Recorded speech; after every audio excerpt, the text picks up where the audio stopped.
Buenas tardes, buenos días a todos y a todas. Un placer estar acá con ustedes. Estamos intentando que estas conferencias de prensa sean habituales, que tengan un ritmo, que podamos conectarnos y comunicarnos. Este es un gobierno federal y para ser realmente federal la comunicación también tiene que ser federal. Entonces estamos haciendo nuestra conferencia de prensa de los jueves aquí en la Casa de Gobierno, pero entendemos que los medios y los periodistas que representan a las diferentes provincias a veces tienen corresponsales aquí, a veces no, pero es mucho más importante para nosotros poder escucharlos a ustedes directamente y que esto sea un ida y vuelta donde ustedes obtengan respuestas claras y concretas de parte del Gobierno Nacional a los temas que les preocupan y al mismo tiempo que nosotros escuchemos las preguntas que representan lo que efectivamente ustedes sienten que es lo que quieren saber quienes los leen, los escuchan, los ven. Así que acá a disposición, no solo para esta conferencia de prensa que van a ser habituales, sino también para responder todas las preguntas que tengan habitualmente sobre los distintos temas y para tratar de organizarnos para que cada vez que el presidente o los funcionarios visiten las provincias, ustedes tengan la posibilidad de verlos, de entrevistarlos y de tener de primera mano la información del gobierno nacional. Así que, Carlos, cuando vos quieras, vos manejás la organización. Gracias, Gabriela. Gabriel de Lancasti, te escuchamos. Hola, muy buenas tardes, Gabriela, para vos y bueno, para todos los colegas que están acá en esta conferencia. Bueno, nosotros particularmente queríamos consultarte sobre la postura o cómo está trabajando el gobierno nacional con el tema del corredor bioceánico. Bueno, este es un proyecto que ya tiene varios años en Catamarca y que, bueno, en estos últimos tiempos se ha dado un impulso por parte del gobierno provincial, además de que, bueno, está el interés de varias provincias de la región de que finalmente esta obra se concrete, porque, bueno, va a significar que provincias un poco que están alejadas del puerto puedan comercializar con países de Asia a través de Chile. Bueno, básicamente es consultarte cómo está trabajando el gobierno nacional con este tema, cómo lo ve. Gabriel, como vos sabés, el gobierno está trabajando fuerte en este tema. El corredor bioceánico es una necesidad, digamos, del país en su conjunto, porque tiene que ver con incrementar los corredores internos primero y para llegar, como vos bien decís, para exportar a través de Chile, también para el ingreso y para el egreso de las diferentes mercaderías.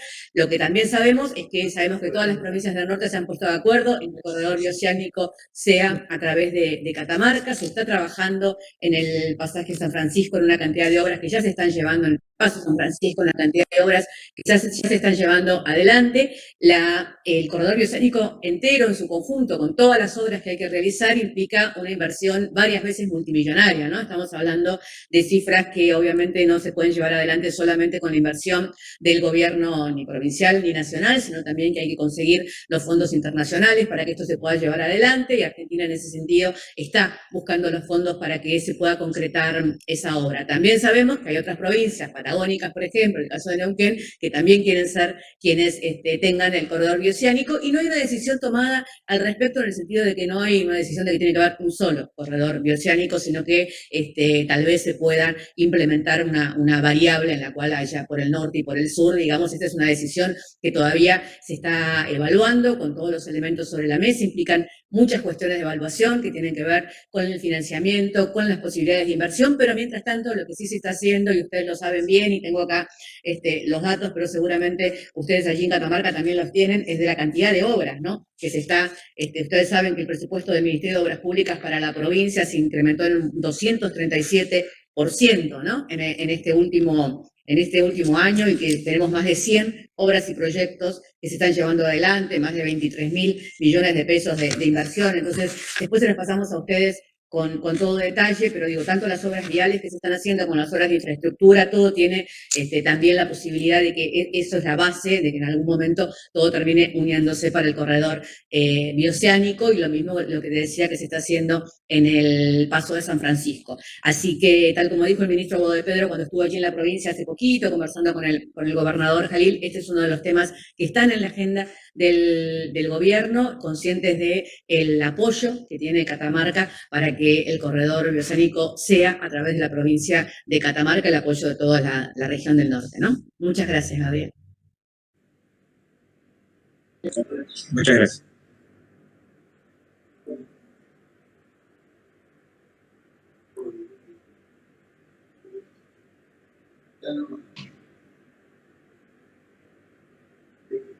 Perdón, no me escuchaban a mí. Leticia de Chaco, te escuchamos. Sí, yo tenía dos consultas, si puede ser, o solamente tiene que ser una. Sí, una y hay una segunda ronda si querés, de Dale, acuerdo a la dale. temática. Bueno, entonces voy con la primera. Buen día, ante todo, Gabriela y colegas de las demás provincias y medias. La pregunta es sobre una obra que es muy importante y muy esperada, más que nada por la región, que es el segundo puente Chaco Corrientes. El gobernador Capitanich anunció hace pocos días, en un diálogo que tuvo con Norte, que en marzo del 2022 podrían iniciarse una serie de licitaciones para empezar ya con la construcción de esta obra. ¿Qué previsiones hay a nivel del Poder Ejecutivo sobre esto? ¿Cuál sería el financiamiento? Y si, bueno, el gobernador también nos comentaba que la obra, el financiamiento y el puente finalmente será una realidad más por impulso de Chaco que por impulso de Corrientes. Quería, Gabriela, que me comentes algo sobre esa cuestión y cómo viene el tema. Gracias.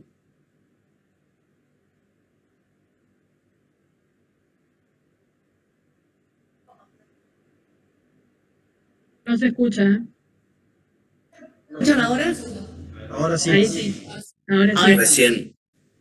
Bueno, con un abrazo enorme al gobernador Capitanich y a todo el trabajo que él está realizando ahí. Nos corremos igual de la competencia entre Chaco y Corrientes y nos parece que al margen de esos dichos es una obra muy importante, es uno de los 4 puentes más importantes que tiene en este momento en vista el gobierno nacional para que se concrete. Entendemos la importancia que tiene para las 2 provincias, porque digo, por el nivel de tránsito que hay entre las 2 provincias no alcanza. Con el puente necesitamos que exista ese segundo puente. Se están buscando los fondos internacionales para el financiamiento y a partir de que esto se concrete vamos a poder avanzar y efectivamente, tal como dice el gobernador, la idea es que en los primeros meses del año que viene ya empecemos con la apertura de las licitaciones para que la obra se pueda concretar lo antes posible y constituya un hito más en la historia de Chaco y de la gobernación que está haciendo el gobernador Capitanich, que está concretando una cantidad de obras importantísimas para esa provincia. Así que sí, efectivamente es uno de los 4 puentes prioritarios en este momento en obras públicas de Nación para apoyar a la provincia de Chaco y de Corrientes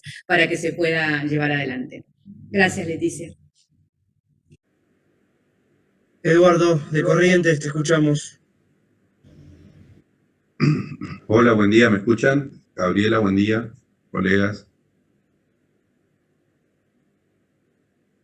¿Me escuchan bien? Sí. Sí. Perfecto. Bueno, Gabriela, una de las consultas tiene que ver con algunos reclamos que viene haciendo el gobernador de Corrientes hace tiempo al gobierno nacional. Es una cuestión que llama la atención, momentos de muy buena relación. Después como que la campaña modificó un poco ese asunto y en el último tiempo viene generando reclamos de todo tipo. Yo te apunté unos cuantos que tienen que ver con, bueno, el último, con las decisiones que se tomaron con la yerba mate, con el precio y con el tema de la cantidad de territorio que se puede plantar, con el tema de la carne, con las regalías de Salto Grande y el último reclamo que hizo, que tiene que ver con el presupuesto, una queja de que dice que le recortaron el 30% del presupuesto en obras públicas, mientras que a Santa Cruz se le incrementa en un 800% ese rubro. ¿Qué hay para decir al respecto de esto? Y la otra queja, perdón, también tenía que ver con el parate de la agenda de los gobernadores del Norte Grande, y bueno, ahora se supo que el 11... Eduardo, si te parece, vamos uno por vez. ¿Sí? Okay. Bueno, trato de acordarme, digamos, porque fueron varias preguntas. Empecemos por el tema de la yerba mate. ¿Me escuchás bien, Eduardo? Sí, perfecto. Porque está congelado. A ver, el tema de la yerba mate es el mismo tema que tenemos con el resto de aquellos productos que son básicos en la canasta alimentaria de la Argentina y de los argentinos, digamos, ¿no? Corrientes es un gran productor de yerba mate, pero todo el país es un gran consumidor, digamos, de yerba mate, y entonces lo que el gobierno está haciendo es tratando de cuidar el precio con el cual es un precio accesible para que se pueda consumir realmente y sabemos que es un producto central, fundamental para todas las familias y para todos los hogares de la Argentina. Entonces se tomaron dos decisiones, una que tiene que ver con cuidar el precio con el cual la yerba mate llega al hogar de cada uno de los argentinos, con que sea un precio accesible y que se pueda cuidar que se pueda comprar. Y lo otro que tiene que ver con la cantidad de tierra en la cual se puede explotar. La decisión que se tomó y que tomó el Instituto tiene que ver con el fomento a los pequeños empresarios, a los pequeños productores que tienen pequeñas plantaciones, y entonces si no se arma un sistema relativamente equilibrado en que todos puedan tener acceso a un pedazo de tierra para producir, digamos, con esto lo que estamos haciendo es fomentando, intentando que los pequeños productores puedan tener sus plantaciones y puedan tener sus plantaciones cuidadas y que no se convierta solamente en un producto plantado en grandes extensiones por algunos pocos y que no sea parte de lo que es la producción local y que pueda ser más democrática y equitativamente distribuida la tierra y la producción para los productores de yerba mate, que sabemos que es una producción fundamental en Corrientes. Esto con respecto al primer tema. A ver si me voy acordando. Vos me hablaste del tema de la inversión en obras y te voy a decir el tema de la inversión en obras. Yo no sé exactamente cuáles son los datos que vos tenés, te vamos a pasar los datos que tenemos nosotros. Según los datos que tenemos nosotros, el presupuesto del Ministerio de Obras Públicas para la provincia se incrementó del 2019 al 2021 en más del 321%, con lo cual es un incremento que consideramos bastante importante. Hay un presupuesto vigente de 300.527 millones, era una duplicación de la inversión entre el 2019 y el 2021, del 1.1 al 2.2. Entonces, la verdad es que no con estos datos, digamos, y el detalle, digamos, de todas las obras que se están llevando adelante, tenemos 51 obras del Plan Argentina ACE, 13 obras viales, 28 de agua y cloacas, 16 de infraestructura, 5 de infraestructura urbana, 2 de infraestructura sanitaria. No tenemos la sensación de que haya algún tipo de parate o de discriminación, digamos, con respecto a las obras que se están llevando adelante en Corrientes. Entendemos que, obviamente, como sucede en todo el país, durante las campañas electorales, los diálogos y las relaciones se tensan un poco, pero por suerte ya estamos en el periodo en el que entramos en un año que no va a ser electoral el año que viene, así que esperemos que todo se pueda desarrollar con la mayor eficiencia posible. Este gobierno es un gobierno federal que distribuye los recursos federalmente y que esperamos que se puedan llevar adelante la mayor cantidad no solo de obras, sino de todas las acciones en común que tengamos que llevar adelante entre el gobierno federal y Corrientes para las obras que Corrientes necesita y que el país en su conjunto necesita, porque el crecimiento de una provincia es el crecimiento del país en su conjunto. Me acuerdo de estas dos. Carlos, si me recordás alguna otra. A ver, Eduardo, en líneas generales me parece que completó todo, después ya venía por el lado de los gobernadores, ¿no? Claro, que está con confirmada la los fecha, ¿no? gobernadores, y vamos a volver también rápidamente a las reuniones del gabinete federal en las diferentes provincias, así que iremos de nuevo yendo por las diferentes provincias del país, pensando efectivamente en que poder escuchar de primera mano lo que sucede en cada una de las provincias, ¿sí? Muchas gracias, Eduardo. Perfecto. A vos. Sandro, te escuchamos de Formosa. ¿Qué tal? Buen día, Gabriela, buen día a todos los colegas, ¿cómo les va? ¿Me escuchan bien? Te escuchamos perfecto, sí. Buenísimo, buenísimo. Bien, Gabriela, mi primera pregunta tiene que ver con la apertura de fronteras. Si bien en los últimos días se estuvo hablando de un cierre de fronteras en general por el tema de la variante Omicron, acá en Formosa la principal preocupación es alguna fecha tentativa para la apertura de la frontera con el Paraguay. Por la relación comercial y hasta cultural, te diría, entre los países. Además que en Clorinda, nuestra segunda ciudad provincial, es la única ciudad en el mundo que limita con la capital de un país. En octubre había llegado un documento de la Cancillería diciendo que se iba a abrir la frontera y horas después se mandó otro documento pidiendo desestimar esa comunicación original. ¿Hay una fecha estimativa para la apertura de fronteras con el Paraguay o se puede dar todo marcha atrás a partir de que hay Omicron en Brasil?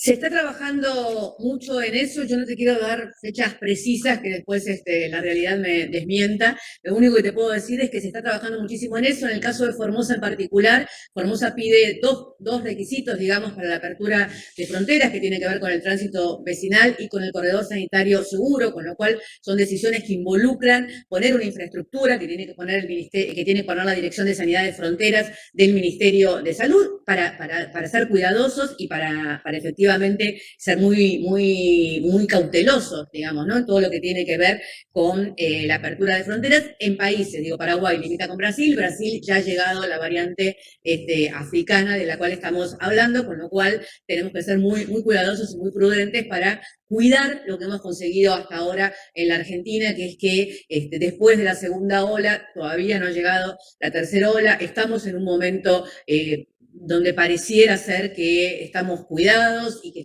siguen los casos en una meseta pero muy baja.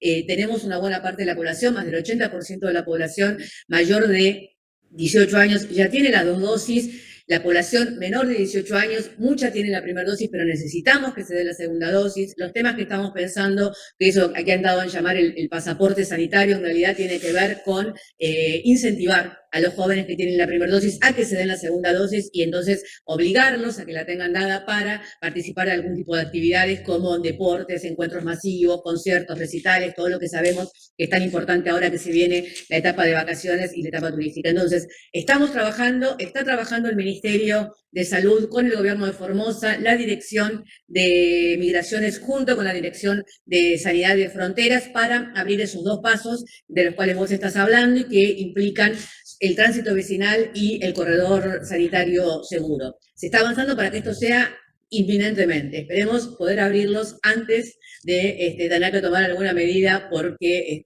vuelva de alguna manera la preocupación por el ingreso de otro tipo de casos. Muchas gracias. Darío, de Misiones, te escuchamos. Muchas gracias. Buen día, Gabriela. Buen día para todos. Hola, ¿Me Darío, escuchan bien? Perfecto. Bueno, un poco en consonancia con 2 de mis colegas de Corrientes y de Formosa. Voy a tratar de ser bien concreto porque sé que hay 2 rondas. La primera, en el tema yerba mate, está muy clara la postura también del gobierno nacional, bien lo explicaste.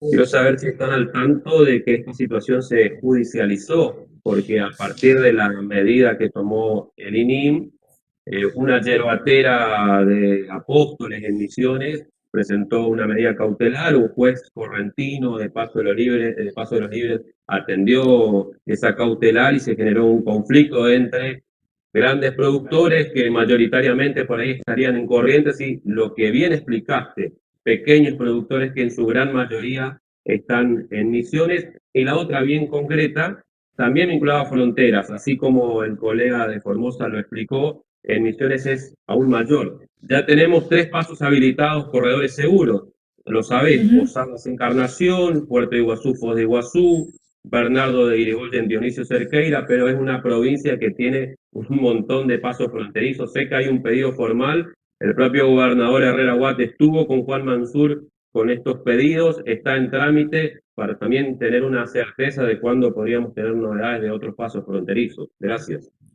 Sí, gracias. Sí, estamos al tanto de la judicialización del tema. Digo, los temas suelen ser judicializados por aquellos que no están de acuerdo con las medidas. Es casi una práctica habitual en la Argentina. También tenemos claro que la judicialización del tema, en cualquier caso de la forma en la cual salga la cautelar o lo que hayan presentado, implica un caso en particular. La justicia actúa en la Argentina sobre casos particulares, con lo cual esto no iría en contra de la medida en su conjunto, y lo que esperamos, mientras tanto, con diálogo, con apertura, con buscar todo tipo de acuerdos, es que los grandes productores entiendan que todos tienen derecho a producir y a tener su pequeña plantación, y que las cooperativas también, y que los pequeños productores, y que en este momento en la Argentina realmente el gran motor de la reactivación están siendo las pequeñas y medianas industrias y los pequeños productores. Entonces nos parece importantísimo, y también nos parece importante que cuanto más productores haya y más podamos cuidar la cadena de valor de la yerba, esta pueda llegar con un precio razonable a la mesa de los argentinos, y también producir mucha yerba para consumo interno y no pensar solamente en la yerba que tal vez se exporta o que tiene otro tipo de fines y que eso encarece mucho lo que consumimos los argentinos. Con respecto a los pasos fronterizos, la situación de Misiones es un poco todavía más complicada que la de Formosa porque están muy cerca, rodeados de Brasil, donde ya tenemos detectada la variante en por lo menos 4 o 6 casos en los últimos días, con lo cual hay que ser muy cuidadosos y muy cautelosos. El ministro Mansur está encima y el ministro Guado de Pedro del tema de la apertura de los pasos fronterizos en diálogo con todos los gobernadores y tratando de que la dirección de sanidad fronteriza, que es la que tiene que armar los corredores, los puede ir armando. Ustedes comprenden la dificultad que esto tiene porque es armar corredores donde se cuide el paso, el ingreso y además en diálogo con el otro país, digamos, ¿no? Porque a veces nos pasa que Argentina puede poner a disposición lo que hace falta para tener un corredor seguro del lado argentino, pero el país limítrofe no lo puede poner en ese lugar, en ese paso, y entonces, digo, no tenemos manera de controlar ingreso y egreso de los dos lados al mismo tiempo. Por eso, a veces lleva más tiempo del que quisiéramos que lleve, y al mismo tiempo tenemos la obligación de ser muy prudentes y de ser muy cautelosos para cuidar lo que conseguimos hasta este momento, que es tener una meseta de casos muy baja y tratar de que esto no suba. Pero está una cantidad de funcionarios del gobierno involucrados en darle la solución más rápida posible a estos temas, ¿sí? Muchas gracias. Iniciamos la segunda ronda, Gabriel. Ahí va. Estamos.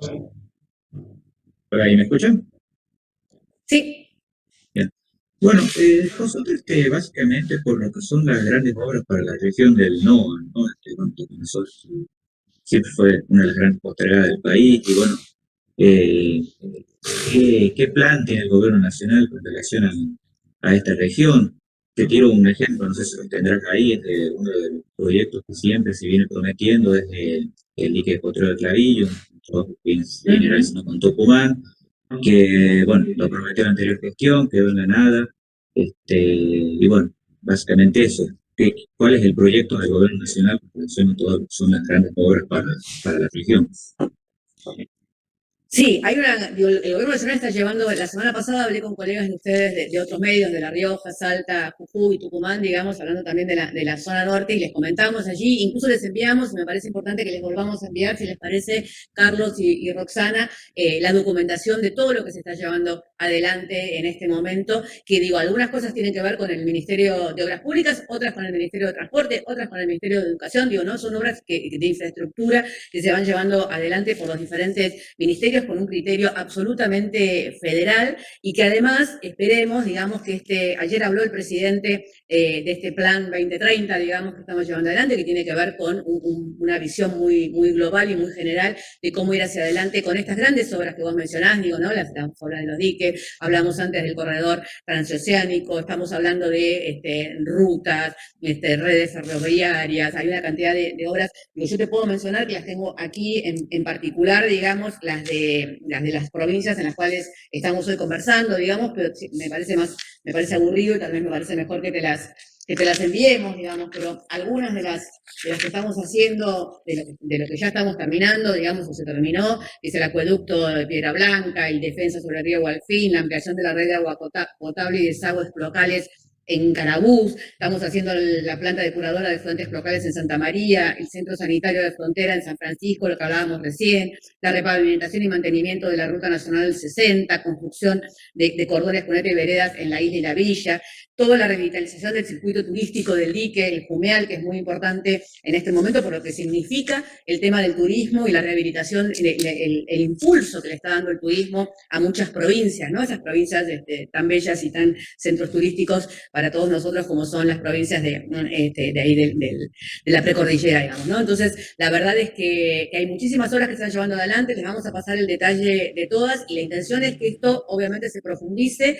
Argentina, a partir de la negociación con el fondo, está buscando más financiamiento internacional para una cantidad de obras. Nosotros esperamos que este tema quede saldado de alguna manera durante el verano y que el 2022 sea realmente un momento de mucha inversión y mucha inversión inversión en infraestructura, en rutas, en trenes, en puentes, en diques, en caminos, a lo largo y a lo ancho de todo el país, para que Argentina esté además muy conectada, no solamente de esta manera que lo estamos haciendo, sino también en cuanto a infraestructura. Así que, Gabriel, después te van a pasar todas las obras y las obras emblemáticas que estamos llevando adelante en toda la región apenas terminemos la conferencia, si te parece, ¿sí? Bueno, muchísimas gracias. Alicia, te escuchamos. ¿Me escuchan? Sí, señora. Ahí está. Bien. Bueno, mi segunda pregunta es sobre la situación socioeconómica en general de la región, pero en particular del conglomerado Gran Resistencia, que al primer semestre de este año tuvo una pobreza cercana al 52%. Gabriela, la pregunta es, ¿cómo juzga a nivel del gobierno del Poder Ejecutivo, cómo juzgan los resultados de las políticas sociales en este sentido? Y si avisoran una mejora en el muy corto plazo, porque, bueno, somos una de las regiones más pobres del país, pese a la obra pública, a todas las políticas sociales que hay.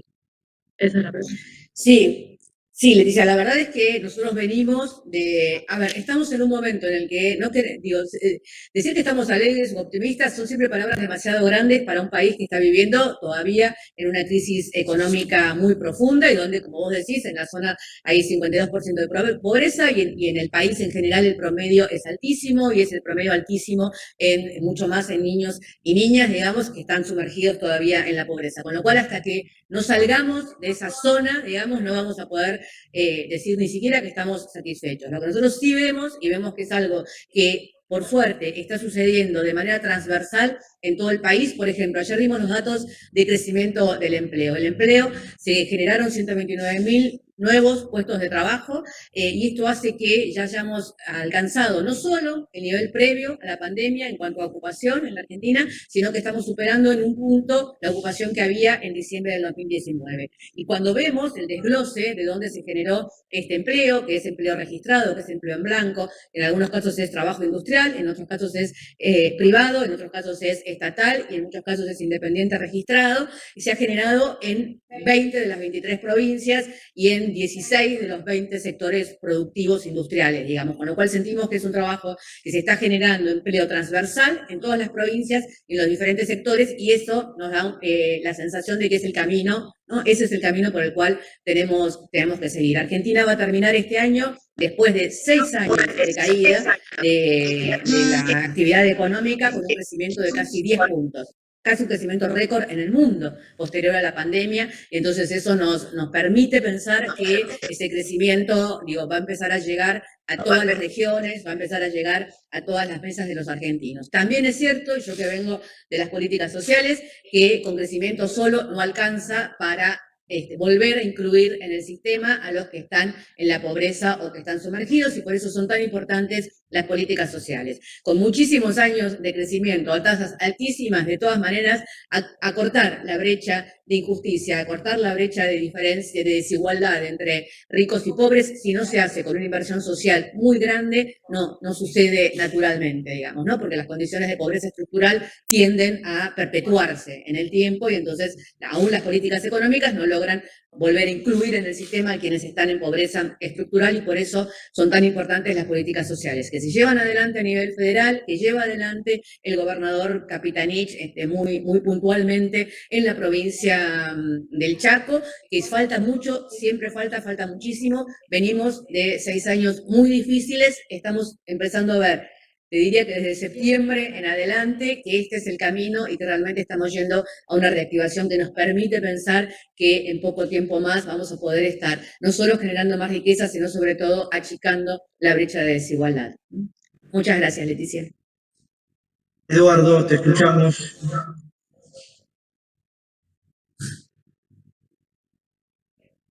Eduardo, ¿nos escuchás? ¿Me escuchas? Sí, Entrecortado. Hola. ¿Me escuchan ahora? Hola. Tenés mala conexión, Eduardo, por ahí se apagás la cámara, te escucha mejor. Yo lo escucho directamente. Bueno, pasamos a Lisandro y Ahora volvemos con Eduardo, ¿te parece? Dale. Formosa, Lisandro. A ver, ¿me escuchan? Sí, señor. Muy bien. Bueno, Gabriela, esta pregunta es una complementaria a la anterior. Me hablabas, o una repregunta, me hablabas de establecer bien los corredores sanitarios para hacer seguro este ingreso desde el Paraguay a Formosa. Y en este sentido, quería saber qué grado de avance tiene esta organización de los corredores sanitarios, teniendo en cuenta que en nuestro caso, como tenemos muchísimos kilómetros de frontera seca, se está dando mucho ingreso ilegal desde, bueno, distintos puntos del Paraguay. Y por ahí la habilitación de la frontera y los corredores sanitarios sería una forma de blanquear una situación que ya tenemos, que es la del ingreso masivo de personas desde el país vecino. Sí. No entendí mucho la relación entre las dos cosas. Deberíamos controlar que no haya tanto ingreso ilegal y para eso es importante que trabajen de forma conjunta la provincia con el gobierno federal. Estamos trabajando y avanzando con los corredores seguros en 2 casos, por lo menos, me dice la directora de Sanidad, que son los que, sí, que son los que están más avanzados, que hay 2 casos que pueden resolverse muy rápidamente y que hay otros casos en donde además está el trabajo que hay que hacer conjuntamente con Paraguay, con lo cual vienen un poco más lentos, digamos, pero que hay 2 pasos que ya que eran pedidos por la provincia, que fueron conversados por el gobernador con el ministro Mansuri, que ya están muy avanzados y esperemos que, si no surgen nuevos inconvenientes, se pueda resolver la situación medianamente rápido, digamos, ¿sí? Pues se puede saber cuáles son esos 2 pasos, perdón. Te lo puedo decir, le preguntamos a la directora de Sanidad de Fronteras y te paso los nombres exactos cuando terminamos, ¿sí? Te los envío. Gracias. Muchas gracias, Gabriel. A vos. Probamos, Eduardo, con vos. A ver si podemos ahora. Dale, ¿ahora me escuchan? Sí. Bueno, Gabriela, un poco mencionabas en la primera parte esto de que las relaciones por ahí que estaban bien se tensan un poco con la campaña y que pretenden ahora retomar la cuestión. Corrientes es una provincia en particular, porque, bueno, es opositora, pero bueno, necesitamos de esta relación y quería saber un poco cuál es tu visión acerca de la relación de la nación-provincia, pues un poco también lo que interesa a todos los gobernadores de la región. Y en particular, preguntarte si esta relación va a requerir también ciertos apoyos y sobre todo con estos gobiernos que son opositores cuando se necesiten los avales legislativos con la renegociación con el fondo, con los presupuestos, y tienen en marcha ese tipo de relaciones con los gobiernos y van a requerir también de los gobiernos opositores, más allá de los oficialismos, para ese tipo de cuestiones.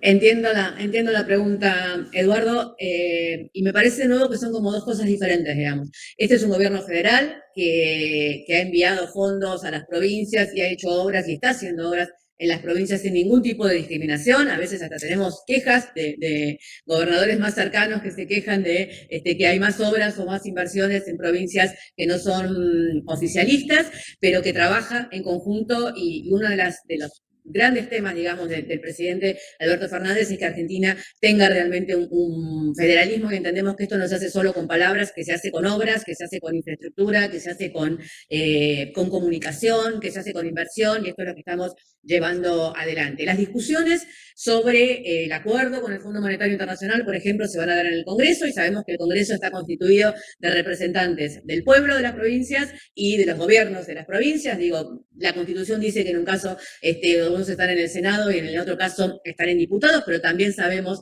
que los diputados que pertenecen a determinado espacio político de determinada provincia, en el momento de votar determinados temas en la Cámara, tienen en cuenta, obviamente, los intereses de su provincia, digamos, ¿no? Entonces, en ese sentido, siempre las conversaciones van cruzadas no solo por espacios políticos, sino también por lugar de procedencia. No es lo mismo votar algo sobre las hierbas si están los diputados de Corrientes y de Misiones, o algo de la BID si están los diputados de Mendoza. Eso cruza transversalmente a los partidos políticos y las fuerzas políticas porque tiene que ver con lo que defienden cada uno de la provincia de la cual vienen.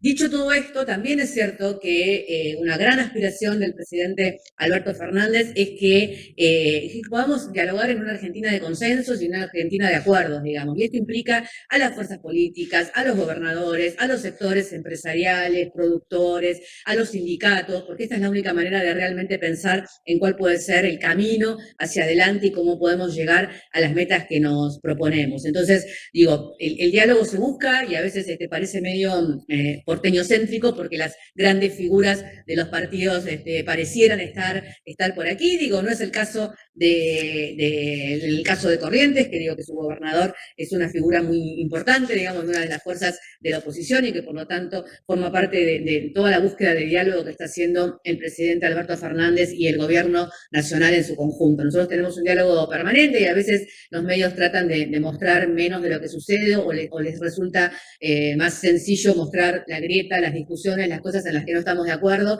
cuando todos sabemos que cotidianamente se reúnen o con el ministro Guado de Pedro o con el jefe de gabinete Mansur, o hay conversaciones en el Parlamento entre las diferentes fuerzas políticas y que realmente cuando se trata de trabajar en conjunto para una Argentina federal y para el fortalecimiento de las provincias, esto se lleva adelante y hay muchas veces muchos más acuerdos que desacuerdos, ¿no? Lo que pasa es que a veces sirven más para los titulares de los diarios los desacuerdos que los acuerdos que efectivamente se hacen y se concretan. Así que esperemos que en esta búsqueda de un gran acuerdo nacional para llevar adelante una Argentina federal y igualitaria, podamos estar todos y todas juntos en el próximo tiempo, ¿sí? Gracias, Eduardo. Última pregunta, Darío, de Misiones. Bien, Darío. Gabriela, la verdad que desde que asumió el presidente vino varias veces a Misiones. Bueno, después por cuestiones de agenda, no, hace rato no aparece. Y cada vez que puede el gobernador acá de Misiones le expone como los mismos reclamos, ¿no? La pandemia permitió observar claramente y hasta con números cuál es el impacto que tienen las asimetrías. Estamos rodeados por Paraguay y Brasil. Ahora con la apertura de la frontera se nota ese impacto económico. Entonces aparecen 2 o 3 demandas. La primera, que incluso en el gobierno de Macri tampoco hubo respuesta, la primera vinculada a la reglamentación del artículo 10 de la ley PYME, que permite algunos beneficios impositivos. La segunda, que generó mucho descontento en Misiones, porque el propio presidente se había comprometido con la zona aduanera especial que se aprobó en el Congreso y que finalmente vetó, y muy concreto la tercera, y que tiene que ver con una política del presidente Alberto Fernández, con una mirada muy puntual sobre el cuidado del medio ambiente, la biodiversidad. Misiones es un poco el pulmón de la Argentina por ese cuidado, y hace algunos meses presentó un pedido formal de una compensación ambiental por ese cuidado. Te pido si podés alguna respuesta a estos 3 puntos. Gracias. Sí, absolutamente. Sí, la pandemia demostró el impacto de las asimetrías en todo sentido, ¿no? Digamos, y eso nosotros lo remarcamos mucho siempre, digamos.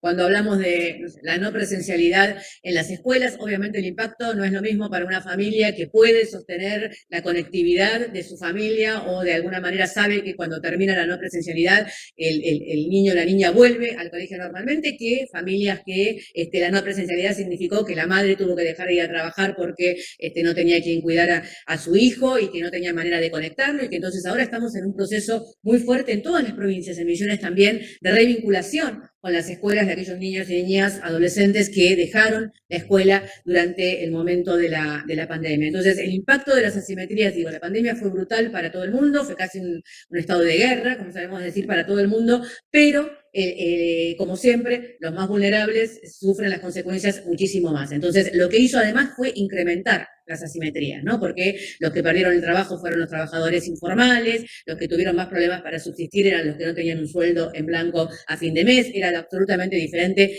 tener un lugar para aislarse relativamente cómodo o saludable que no, digamos. Entonces, las asimetrías realmente se profundizaron mucho. Con respecto a la zona franca, es un tema que está pendiente. Yo era diputada en el momento en el que se votó, con las compañeras diputadas misioneras que pelearon tanto por con la compañera Brites y las compañeras que pelearon tanto por ese tema.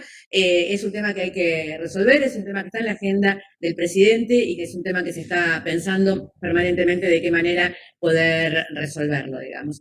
Y el tercer punto que me hablas, estamos absolutamente de acuerdo, así como nosotros planteamos a nivel internacional que no tiene la misma responsabilidad en la constitución de la huella de carbono en el mundo, los países subdesarrollados o los países de la periferia que los países centrales, y que por lo tanto no se nos puede exigir que no solo, digo, que cumplamos de la misma manera, sí, pero que invirtamos la misma cantidad de recursos que invierten ellos, porque de hecho tienen mucho más responsabilidad.